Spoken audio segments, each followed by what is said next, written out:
everyone. I have a question for you. Suppose हमारा heart 1 minute के लिए function करना बंद कर दे तो क्या होगा? सपोज हम खाना खा रहे हों और हमारा माउथ सलाइवा ही सिक्रेट ना करे, या फिर हमारे पास कोई सांप आ जाए और हम भाग ना पाए। तो जैसा हम सभी जानते हैं हमारे बॉडी में बहुत सारे सिस्टम हैं, तो उन्हें आपस में कोऑर्डिनेट करके काम करना होगा। तो क्या उसके लिए भी हमारे बॉडी में कोई सिस्टम है? Yes, we are going to talk about control and coordination from class 10। So let's begin. सबसे पहले हम देखेंगे कि ये है क्या। Control and coordination is the process of working together of various parts of body. मतलब हमारी बॉडी के जो डिफरेंट सिस्टम हैं उनका आपस में मिलजुल कर काम करना। किस तरह से? इन अ रेगुलेटेड मैनर, ताकि सारे प्रोसेसेस स्मूथली फंक्शन हो। ये है हमारा कंट्रोल एंड कोऑर्डिनेशन। तो इसके लिए जो सिस्टम है वो क्या है? तो हम देखेंगे कंट्रोल एंड कोऑर्डिनेशन के लिए 2 सिस्टम्स होते हैं। पहला तो है हमारा नर्वस सिस्टम, दूसरा है हमारा हार्मोनल सिस्टम, जिसे हम ह्यूमन के केस में एंडोक्राइन सिस्टम कहते हैं।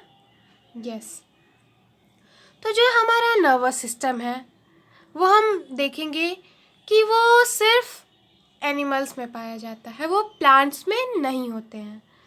और इनका जो बेसिस है वो इलेक्ट्रिकल इम्पल्स पे काम करना है। और जो हार्मोनल सिस्टम है वो एनिमल्स और प्लांट्स दोनों में होते हैं, और ये केमिकल मैसेंजर के थ्रू काम करते हैं। कंपैरेटिवली अगर हम देखें तो नर्वस सिस्टम फास्ट काम करता है और हार्मोनल सिस्टम स्लो काम करता है। अब इसके बाद हम डिटेल में देखेंगे नर्वस सिस्टम को। तो नर्वस सिस्टम को कितने पार्ट में डिवाइड किया गया, ये हम ह्यूमन के केस में देख रहे हैं। नर्वस सिस्टम को 2 पार्ट्स में डिवाइड किया गया है। पहला है हमारा सेंट्रल नर्वस सिस्टम, CNS। दूसरा है हमारा पेरिफेरल नर्वस सिस्टम, PNS। तो ये सेंट्रल नर्वस सिस्टम क्या है और पेरिफेरल नर्वस सिस्टम क्या है? तो जो हमारा सेंट्रल नर्वस सिस्टम है उसमें 2 पार्ट्स होते हैं, एक ब्रेन और दूसरा हमारा स्पाइनल कॉर्ड, जो कि हम अपने बॉडी के सिमेट्री में देखेंगे तो हमारे बॉडी के सेंटर में होता है, इसीलिए इसे सेंट्रल नर्वस सिस्टम कहते हैं, ब्रेन और स्पाइनल कॉर्ड। और जो हमारा पेरिफेरल नर्वस सिस्टम है उसमें सारे न्यूरॉन्स आते हैं, जो कि हमारे ब्रेन और स्पाइनल कॉर्ड से पेरिफेरी में होते हैं, इसलिए उसे हम पेरिफेरल नर्वस सिस्टम कहते हैं। तो ब्रेन का काम क्या होता है? सारे इन्फॉर्मेशन को वो रिसीव करते हैं और प्रोसेस करते हैं, जिसमें हम देखेंगे वो मेमोरी भी स्टोर करते हैं, इमोशंस, थॉट्स, ये सारे प्रोसेसेस ब्रेन के काम हैं। और स्पाइनल कॉर्ड के क्या काम है? वो कंडक्ट करता है सिग्नल को, कहाँ? To and from the brain, दोनों, to and from the brain. इस तरह से स्पाइनल कॉर्ड कंट्रोल करता है रिफ्लेक्स एक्टिविटीज़ को, रिफ्लेक्स एक्शन को हम आगे पढ़ेंगे। और हम अभी आते हैं पेरिफेरल नर्वस सिस्टम पे। तो पेरिफेरल नर्वस सिस्टम में मैंने क्या बताया, इसमें न्यूरॉन्स होते हैं। तो इसमें मेजर 2 टाइप्स के न्यूरॉन होते हैं। एक तो है हमारा मोटर न्यूरॉन और दूसरा है हमारा सेंसरी न्यूरॉन। पहला क्या है? मोटर न्यूरॉन, दूसरा है सेंसरी न्यूरॉन। और न्यूरॉन क्या है? नर्वस सिस्टम के यूनिट है। न्यूरॉन्स क्या है? नर्वस सिस्टम के यूनिट्स हैं। तो हम देखेंगे जो हमारा मोटर न्यूरॉन है उसका काम क्या होता है, वो हमारे सेंट्रल नर्वस सिस्टम से मसल और ग्लैंड्स तक हमारे मैसेजेस को ले जाते हैं। और जो सेंसरी न्यूरॉन्स हैं उनका काम होता है हमारे सेंस ऑर्गन्स, जैसे कि आईज, ईयर, स्किन, इन सभी जगहों से मैसेज को सेंट्रल नर्वस सिस्टम मतलब ब्रेन और स्पाइनल कॉर्ड तक ले जाना होता है। जब हम मोटर न्यूरॉन्स पे आते हैं तो ये फर्दर डिवाइडेड हैं 2 पार्ट्स में। पहला है हमारा सोमैटिक नर्वस सिस्टम, दूसरा है हमारा ऑटोनॉमिक नर्वस सिस्टम। सोमैटिक का मतलब हम क्या समझ रहे हैं? वो नर्वस सिस्टम जिसमें हमारे वॉलेंट्री मूवमेंट्स को कंट्रोल किया जाता है, जैसे कि हम लिख रहे होते हैं, या फिर हम बोल रहे हैं, या फिर हम चल रहे हैं। तो ये सारे मूवमेंट जो है वो सोमैटिक नर्वस सिस्टम के अंदर आएगा, और वो फंक्शन जो इनवॉलेंट्री है वो ऑटोनोमिक नर्वस सिस्टम के अंदर आएगा, जैसे कि हमारा हार्ट का कंट्रोल, हमारा रेस्पिरेशन, हमारा डाइजेशन। फिर हम देखेंगे ऑटोनोमिक नर्वस सिस्टम को फिर से डिवाइड किया गया है 2 पार्ट्स में। वो क्या है? Sympathetic and parasympathetic.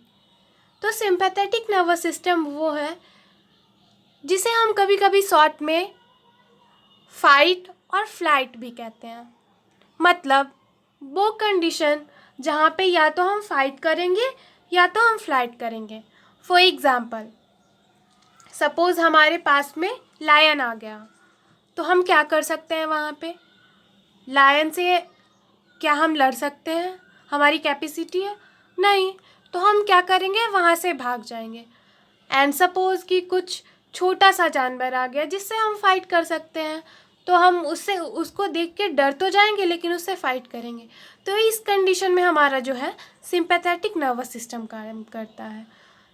और हमारा जो पैरासिम्पैथेटिक नर्वस सिस्टम है उसका मेजर काम ये होता है, जो हमारे सारे इनवॉलेंट्री एक्शंस हैं जो फर्दर चलते रहते हैं डेली लाइफ में बिना स्ट्रेस के कंडीशन में, नॉर्मल फंक्शन जो है हमारे बॉडी के इनवॉलेंट्री एक्शंस, जैसे इसे हम डाइजेस्ट एंड रेस्ट के नाम से भी जानते हैं। क्या? Digest and rest. इसमें हमारा वही आ जाएगा रेस्पिरेशन, डाइजेशन एटसेट्रा। ये हमारा पैरासिम्पैथेटिक नर्वस सिस्टम के अंदर आएगा। तो हमने क्या समझा? नर्वस सिस्टम के 2 मेजर पार्ट्स, सीएनएस और पीएनएस। सीएनएस में हमने क्या देखा? ब्रेन और स्पाइनल कोड आते हैं। और पेरिफेरल नर्वस सिस्टम में हमने क्या देखा कि 2 टाइप्स ऑफ न्यूरॉन्स होते हैं। एक होता है मोटर न्यूरॉन, दूसरा होता है सेंसरी न्यूरॉन।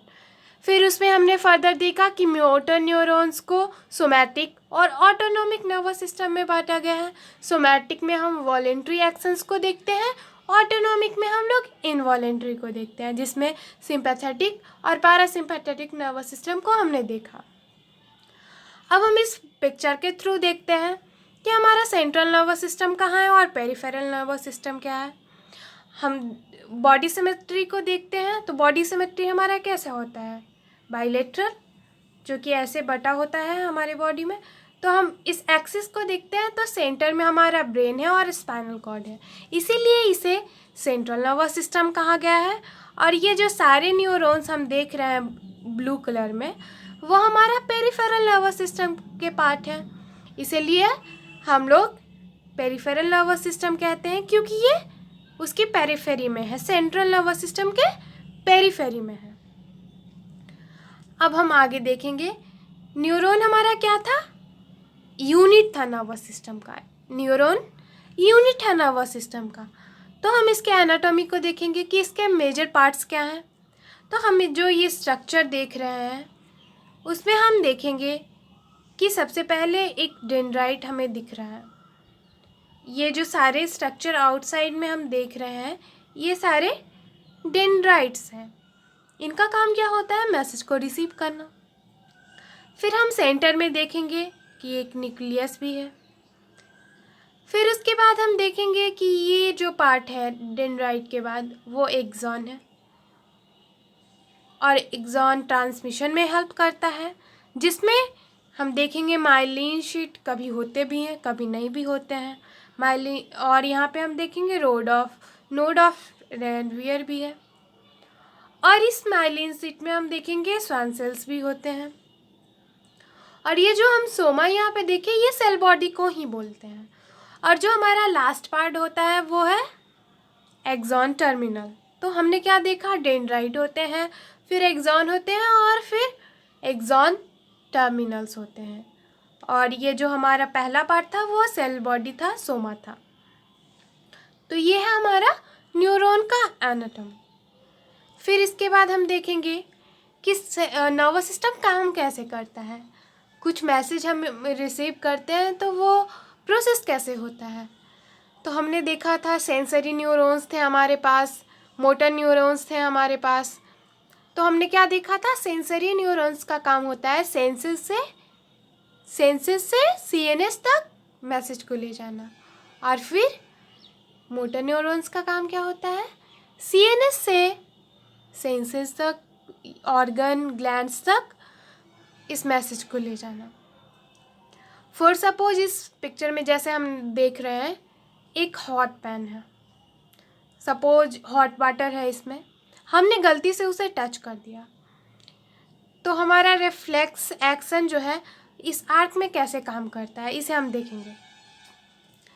हमने टच कर दिया किसी हॉट सिस्टम को, तो हमारा जो सेंसरी न्यूरॉन है, ये जो हमारा सेंसरी न्यूरॉन है, वहाँ से मैसेज जाएगा कहाँ तक, हमारे सीएनएस तक। कहाँ तक गया, वो सीएनएस तक गया।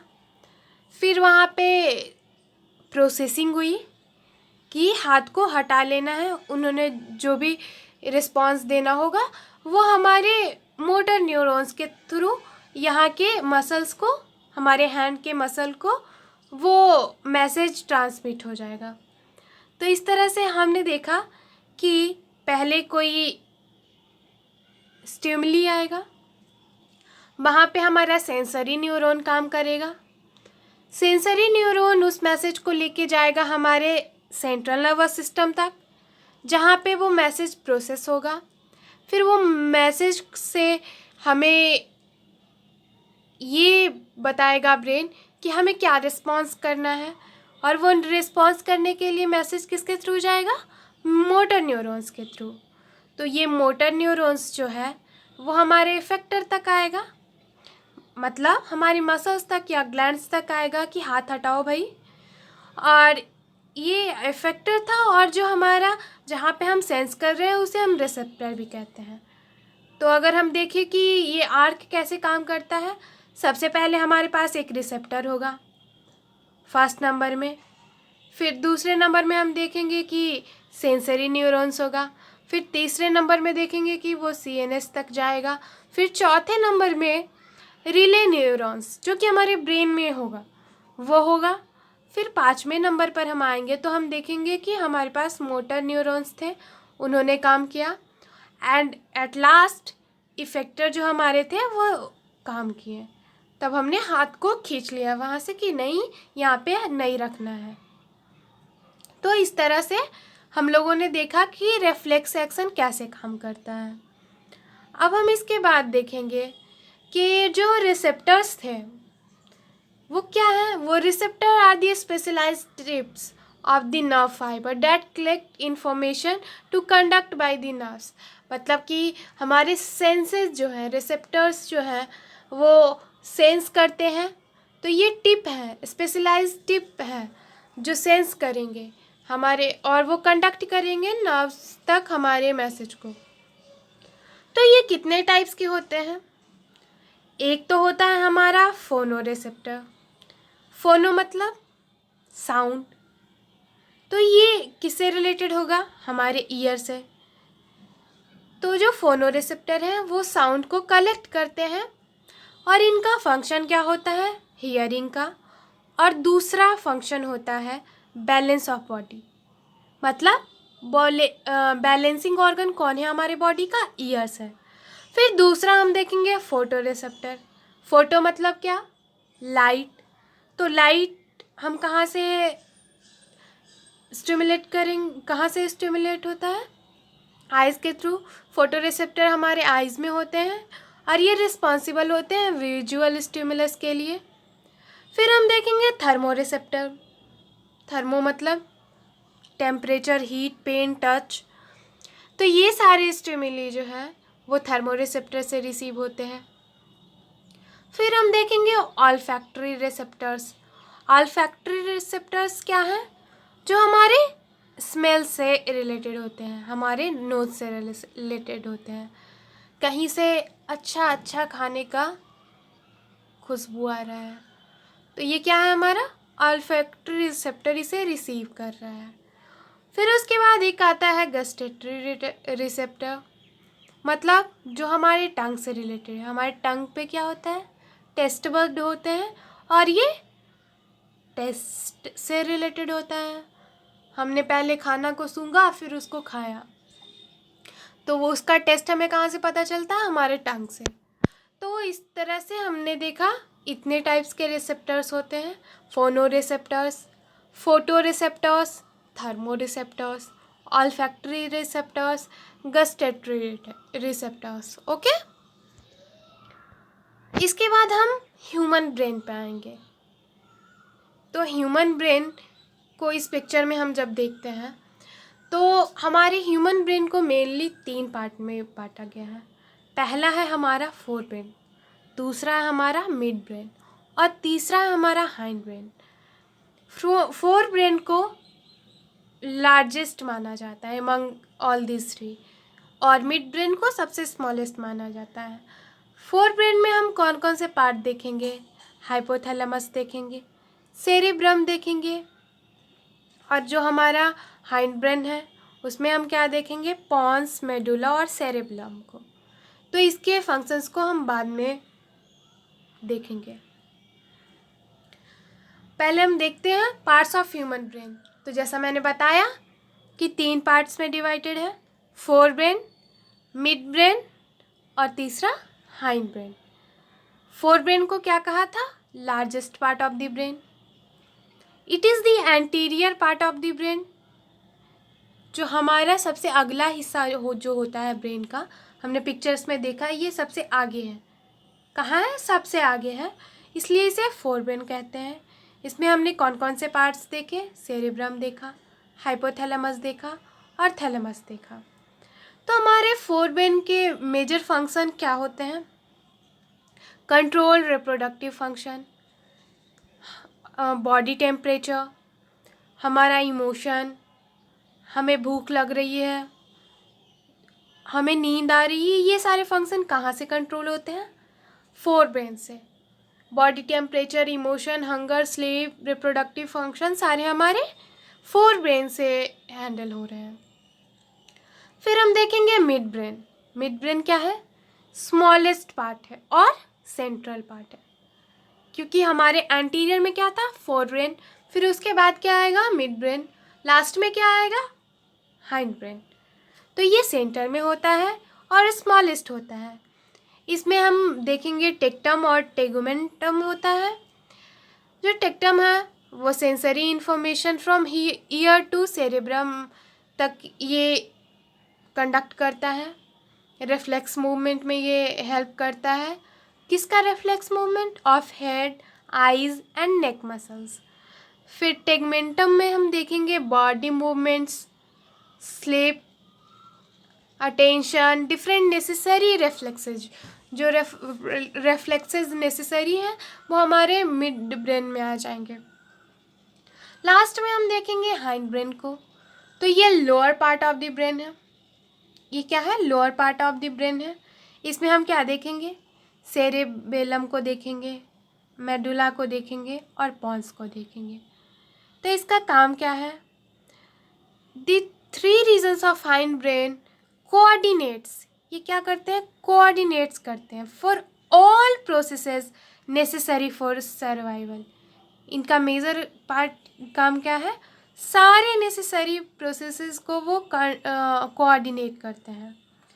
वो इंड्यूस करते हैं ब्रीदिंग को, वो इंड्यूस करते हैं हार्ट बीट को, स्लीप को, वेकफुलनेस को, मोटर लर्निंग को। तो ये सारे क्या है, हमारे हाइंड ब्रेन के काम हैं। अब हम आगे बढ़ते हैं। इसके बाद हम देखेंगे प्लांट्स हार्मोन। हार्मोन किस में हमने देखा था, एनिमल्स और प्लांट्स दोनों में होते हैं। ह्यूमन का हम प्लांट्स के बाद पढ़ेंगे। तो प्लांट्स हार्मोन के बारे में हम जानते हैं। ये क्या होते हैं, दीज आर केमिकल कंपाउंड क्या बताया था वहाँ पे? हार्मोन्स केमिकल मैसेंजर होते हैं, तो वो क्या होंगे? केमिकल कंपाउंड्स होंगे जो कि प्रेजेंट होते हैं वेरी लो कंसंट्रेशन में, और उनके डिफरेंट डिफरेंट डेरिवेटिव्स होते हैं। हम मेजर प्लांट्स हार्मोन को यहाँ पे देखेंगे, हम उनके नाम को देखते हैं, auxins, gibberellins, cytokinin, ethylene, abscisic acid, और जो इनके पहले हम देख रहे हैं जैसे कि इंडोल है, इंडोल से ऑक्सिन्स बने हैं, टर्पाइन से जिब्रेलिन्स बने हैं, एडेनिन से साइटोकाइनिन बने हैं, कैरोटीनॉइड से एब्सिसिक एसिड बने हैं, गैसेस इथाइलिन। फिर देखेंगे these hormones are produced in all parts of the plant. ये जो हार्मोन है वो सारे प्लांट के पार्ट में प्रोड्यूस होते हैं। जब हम एनिमल के सिस्टम में देखेंगे तो देखेंगे कुछ स्पेसिफिक पॉइंट्स होते हैं, वहाँ पे ये प्रोड्यूस होते हैं, लेकिन प्लांट्स में ये सारे प्लांट्स के पार्ट में ये प्रोड्यूस होते हैं, और वहाँ से डिफरेंट डिफरेंट जहाँ पे प्रोड्यूस नहीं होते वहाँ तक ये ट्रांसमिट होते हैं। ओके, अब हम देखेंगे मेजर प्लांट हार्मोन। तो हम देखेंगे एक तो है प्रमोटर, दूसरा है प्लांट ग्रोथ इनहिबिटर। मतलब टू टाइप्स ऑफ हार्मोन है, एक जो ग्रोथ को प्रमोट कर रहा है, दूसरा जो ग्रोथ को इनहिबिट कर रहा है। एक बोल रहा है तुम और बढ़ जाओ, एक बोल रहा है भाई बस हुआ अब तुम रुक जाओ। तो हम देखेंगे जो प्रमोटर्स है उसके अंदर ऑक्सिन्स है, साइटोकाइनिन्स है और जिब्रेलिन्स है, और जो इनहिबिटर है उनके अंदर हम देखेंगे इथाइलिन है और एब्सिसिक एसिड है। जो इथाइलिन है वो हमारा ग्रोथ प्रमोटर भी है और ग्रोथ इनहिबिटर भी है, मतलब ये दोनों के तरह काम कर रहा है, प्रमोटर के तरह और इनहिबिटर की तरह। अब हम देखते हैं सारे के फंक्शन वन बाय वन। जो हमारा ऑक्जीन है उनका मेजर फंक्शन क्या होता है? Cell elongation. किसका? स्टेम और रूट का। मतलब एपिकल जो हमारे रीजन है क्या होते हैं? Root tip, shoot tip. तो इनका जो है सेल और इलॉन्गेशन ऑक्सिन्स का काम है। एपिकल डोमिनेंस, इसीलिए इसे कहा गया है एपिकल डोमिनेंस। दूसरा देखेंगे ये क्या करते हैं? Induce parthenocarpy. पार्थेनोकार्पी क्या होता है? Development of fruit without fertilisation, जैसे कि टोमेटोज। मतलब पार्थेनोकार्पी भी इंड्यूस करता है कौन? ऑक्सिन्स। फिर उसके बाद देखेंगे prevent premature fall of leaves, root and flowers. ये प्री मैच्योर फॉल मतलब पत्ते कब तक रहेंगे, उनकी लाइफ जब तक होगी तब तक ये उन्हें प्रिवेंट करेंगे ताकि वो पहले ही ना झड़ जाए। Useful in stem cutting and grafting, क्योंकि ये एपिकल डोमिनेंस है तो ये स्टेम कटिंग और ग्राफ्टिंग में बहुत हेल्प करता है। फिर ये प्रमोट करता है फ्लावरिंग में भी। और हम देखेंगे ऑक्सिन्स के कुछ टाइप्स होते हैं जिसमें 2,4-D जो है 2,4-D ये क्या करता है? हर्बिसाइड्स के रूप में यूज़ किया जाता है to kill undesirable weeds of dicot plants. जो हम 2,4-D है उसे यूज़ करेंगे हर्बिसाइड के रूप में जो डाइकॉट्स वीड है, ऐसे डाइकॉट्स प्लांट जो हमें नहीं चाहिए लेकिन हमारे फील्ड्स में उग जाते हैं, तो हमें वो मोनोकॉट्स प्लांट से उसे हटाना है, तो हम 2,4-D का यूज़ करेंगे। जैसे कि वीट हम अगर ग्रो कर रहे हैं तो वहाँ पे कुछ डाइकॉट्स बीट्स आ गए हैं तो हम वहाँ पे 2,4-D को हर्बिसाइड के रूप में यूज़ कर लेंगे। ऑक्सिन्स का और क्या काम है? Help in cell division and xylem differentiation.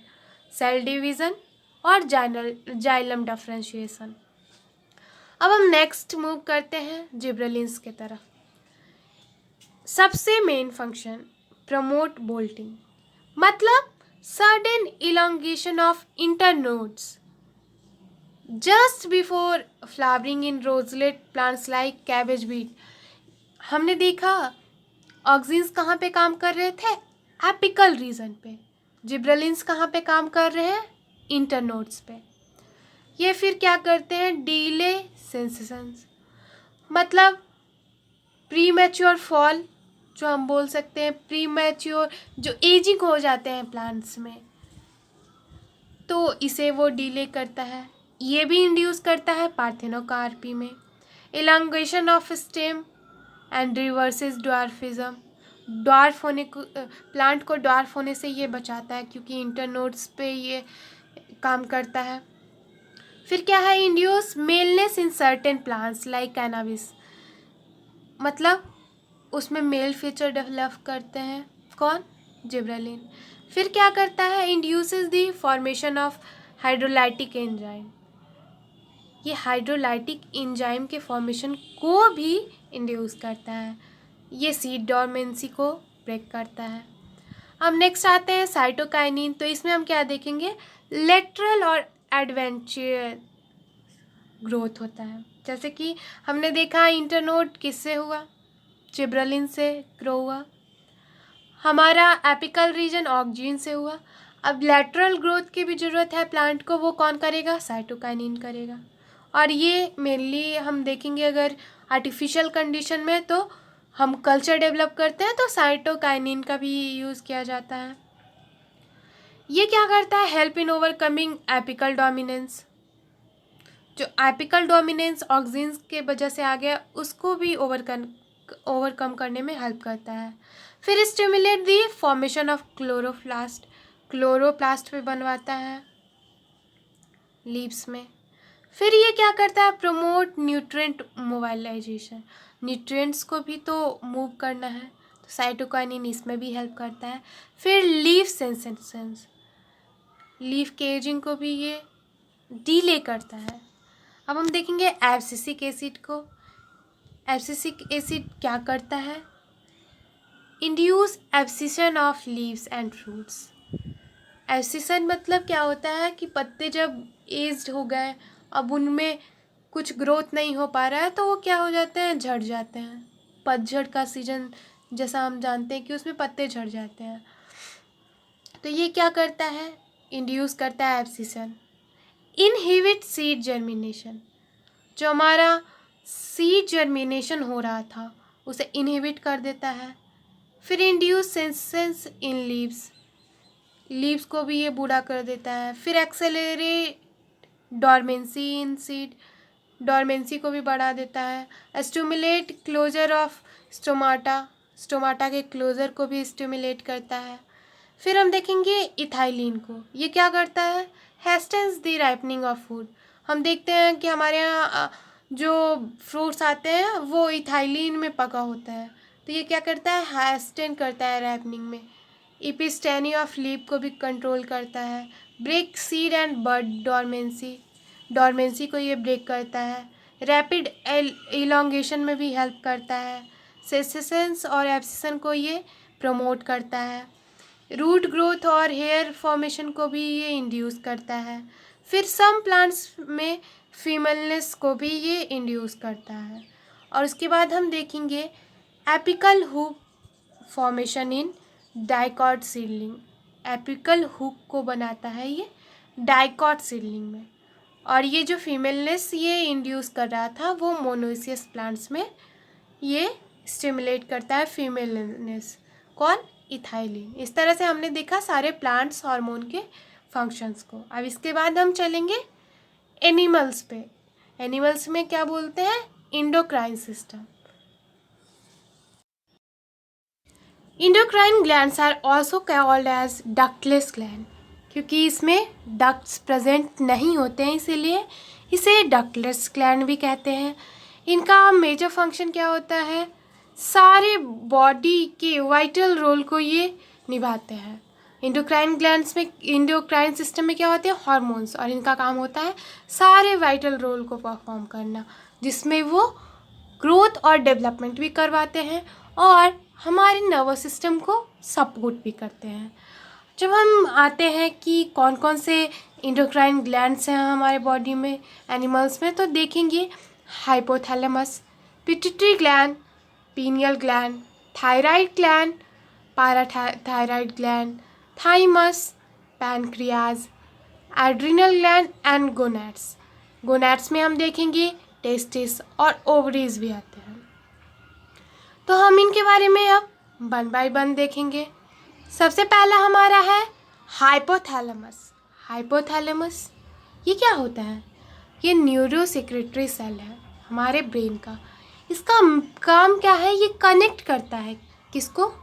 Nervous system और इंडोक्राइन सिस्टम। हमने देखा था हमारे कंट्रोल एंड कोऑर्डिनेशन में दो सिस्टम है, एक है नर्वस सिस्टम, दूसरा है हार्मोनल सिस्टम। उन्हें कनेक्ट कौन करता है?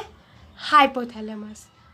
Hypothalamus secret various releasing hormone like gonadotropin releasing hormone, growth hormone releasing hormone. ये कैसे काम करते हैं? These hormone act on pituitary gland. इसके बाद हम देखेंगे पिट्यूटरी ग्लैंड्स को। ये पिट्यूटरी ग्लैंड पे काम करते हैं किस लिए? टू स्टिमुलेट अदर ग्लैंड्स, और जो कि क्या करता है? अदर ग्लैंड्स को स्टिमुलेट करता है। तो हम आते हैं पिट्यूटरी ग्लैंड पे। पिट्यूटरी ग्लैंड को क्या कहा जाता है? Master gland. क्या कहा जाता है? Master gland. ये क्या होता है? कितने साइज का होता है? ये पी साइज, एक हम मटर को लेते हैं उसके साइज का ये होता है, P size, and in located at the bottom of the brain. हमारे ब्रेन के बॉटम में ये लोकेटेड होता है। इसका काम क्या होता है? They control and regulate. क्या होता है? Control and regulate other glands in the body. जो अदर ग्लैंड्स हैं हमारे बॉडी का, उसे कंट्रोल भी करता है और रेगुलेट भी करता है। जैसे कि hormone released by this gland are growth hormone, thyroid stimulating hormone, LH and FSH etcetera. इससे रिलीज जो हार्मोन है वो कौन कौन से हैं? Growth hormone, thyroid stimulating hormone, LH luteinizing hormone, FSH। अब इसके बाद हम देखेंगे पीनियल ग्लैंड। पीनियल ग्लैंड क्या है? This is also a gland located in brain. ये भी हमारे ब्रेन में होता है। It release hormone called melatonin. Melatonin का काम क्या होता है? ये हमारे वेकअप और स्लीप साइकिल को रेगुलेट करता है। मतलब हम देखते हैं कि हम सुबह होते ही हमारा आँख खुलने लगता है, मतलब हमारा एक ड्यूरेशन फिक्स हो जाता है कि हमें कितने देर सोना है, कितने देर जागना है। तो इस साइकिल को कौन रेगुलेट करता है? पेनियल ग्लैंड। और ये हमारे इम्यूनिटी को भी हेल्प करता है, स्ट्रेंथन करता है। ये किसका काम हुआ? पेनियल ग्लैंड का। इसके बाद हम देखेंगे थायराइड ग्लैंड। ये कहाँ प्रेजेंट होता है? This is present in front of our neck. ये हमारे नेक के फ्रंट में प्रेजेंट होता है। It releases 2 types of hormone, T3 and T4, triiodothyronine and thyroxine, जिसे हम T3 और T4 कहते हैं। ये हमारे बॉडी मेटाबॉलिज्म को रेगुलेट करता है। इसमें जो वाइटल रोल प्ले करता है वो आयोडीन है। इसके डिफिशियंसी से हमें ग्वाइट नाम का एक डिजीज़ हो जाता है। फिर हम देखेंगे पाराथायराइड ग्लैंड। ये बटरफ्लाई शेप का होता है और इसका नंबर 2 होता है, ये पेयर में होता है। The hormone released by this gland is parathormone, जो कि क्या करता है? कैल्शियम और फॉस्फोरस लेवल को मेंटेन करता है हमारे बोन्स में। इसके बाद हम देखेंगे पैनक्रियाज। पैनक्रियाज क्या है? ये इंडोक्राइन ग्लैंड भी है और एक्सोक्राइन ग्लैंड भी है, मतलब ये हेटेरो ग्लैंड्स है। The pancreas secrete glucagon and insulin. इसका काम क्या होता है? This to balance this blood sugar level. ये जो ग्लूकागन और इंसुलिन है ये बैलेंस करता है ब्लड के शुगर लेवल को। अदर हार्मोन्स सीक्रेटेड आर होमोस्टैसिन, पैनक्रिएटिक पॉलीपेप्टाइड। उसके बाद हम देखेंगे एड्रिनल ग्लैंड्स को। तो ये हमारा कौन सा ग्लैंड है जहाँ पे हम फाइट और फ्लाइट वाला हार्मोन रिलीज होता है। ओके, जब अचानक से हमें कुछ स्ट्रेस होता है तो हमारा एड्रिनल ग्लैंड फंक्शन करता है। Adrenal gland have two region, एक तो होता है एड्रिनल कॉर्टेक्स और दूसरा होता है मेडुला। जो कॉर्टेक्स रीजन है उसमें कॉर्टिसोल और फिर देखेंगे हम एल्डोस्टेरॉन और एंड्रोजेंस, ये 3 हार्मोन सिक्रेट होते हैं, कॉर्टिसोल, एल्डोस्टेरॉन और एंड्रोजेंस। उसके बाद हम देखेंगे मेडुला रीजन में सिक्रेट हार्मोन एड्रेलिन और नॉन एड्रेलिन, जो कि अभी मैंने बताया ये फाइट और फ्लाइट वाला काम कर रहा था। तो ये जो एड्रेलिन है इसी का मेन काम होता है फाइट और फ्लाइट का। तो हमने देखा एड्रेलिन ग्लैंड का क्या काम था। अब हम देखेंगे गोनेड्स। गोनेड्स में कौन कौन आ जाएंगे, ओवरीज और testis. Male gonad is pair of testis which secrete hormone testosterone.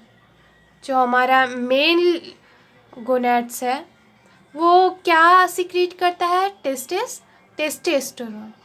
इससे क्या होता है, सेकेंडरी सेक्सुअल कैरेक्टर मेल में डेवलप होते हैं। सेकेंडरी सेक्सुअल कैरेक्टर किससे डेवलप होते हैं, टेस्टोस्टेरोन से। और फीमेल गोनैड में हम क्या देखेंगे, अ पेयर ऑफ ओवरीज होते हैं जो 2 हार्मोन रिलीज करते हैं, एक तो होता है एस्ट्रोजन, दूसरा होता है प्रोजेस्टेरोन। इनका काम क्या होता है, सेकेंडरी सेक्सुअल कैरेक्टर को रेगुलेट करना फीमेल्स में, क्योंकि ये फीमेल गोनैड्स के पार्ट है तो ये फीमेल में सेकेंडरी सेक्सुअल कैरेक्टर को रेगुलेट करते हैं। हम इस डायग्राम में देख सकते हैं डिफरेंट ग्लैंड्स के लोकेशन को,